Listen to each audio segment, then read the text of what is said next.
Welcome to the Genius Factory. Enjoy the video. You start by preparing the environment. Install PowerShell 7 and open it in Windows Terminal. Once done, pick a readable monospace font like Cascadia Code and enable ligatures for nicer symbols. Then set a comfortable font size and high contrast colors to reduce eye strain.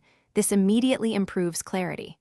Also, configure the terminal profile to use the new shell so your changes persist. These steps make output easier to scan and prepare you for prompt and theme customization.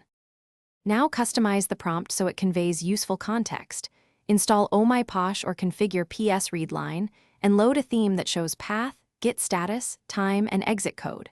Once configured, craft prompt segments with concise symbols to avoid clutter. Make the git segment optional for non-repos. Next, pick a coherent color palette and assign it to segments. Save that palette in a JSON theme or in your profile. PS1 so it loads automatically. This keeps your prompt informative and visually consistent. Finish by adding practical extras, short aliases, helper functions, and a truncation rule for long paths to avoid wrapping. Then enable history, auto-suggestions, and tweak tab completion display for fast navigation. Make sure your profile.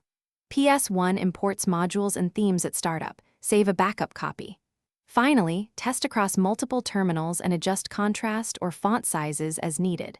Troubleshooting tip: if colors or glyphs look wrong, verify the font supports required glyphs and restart the terminal after changing the profile.